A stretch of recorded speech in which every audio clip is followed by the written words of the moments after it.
The following is a quick video on the progress I'm making on a new feature, which is configurable tables. And these tables can have a variable number of columns, they can have different calculations, and they can also do things that with objects.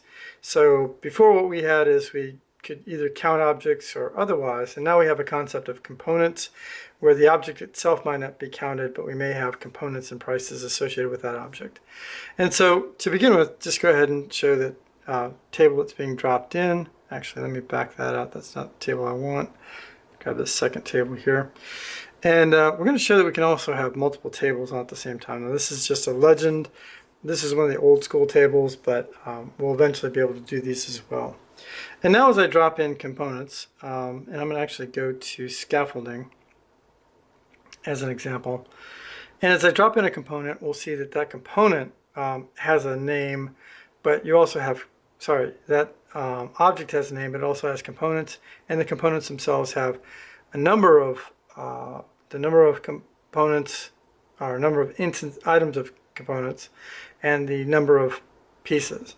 And so in this case, and these numbers, it's a work in progress, but for example, a scaffold frame would have one frame, but it'd have two fit pads.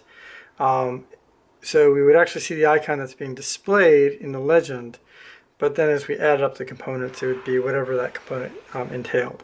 And a great example is if we're looking at a downspout off of a gutter, that may be two elbow bends, a long piece, a piece that attached to the gutter itself, and then a 90-degree angle and a disperser at the end of it. And so as we drop these pieces in, they may have a lot of components.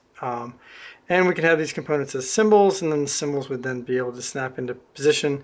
And so it would give you the ability to create something that makes sense visually, but at the same time actually calculates things. So in a 2D drawing, a simple symbol along a line may represent a significant amount of pieces, but it makes it very easy for you to see, okay, I've got 4 downspouts or 4 down gutters, and then to add up all those, have the iPad add up all those components for you. And so this is a great example, right? So you'd actually say a down piece, and then you could maybe have as part of the legend say, what does that down piece entail? So there's a lot of work that goes into this. So in addition to having components and making it so that users can configure their items with components, so you can make an icon and then say that icon represents 2 45-degree bends, X amount of straight pipe, 90-degree bend, and a diffuser, something along those lines. And really that's where the product is right now. This is a feature that I think will be of interest to a lot of customers.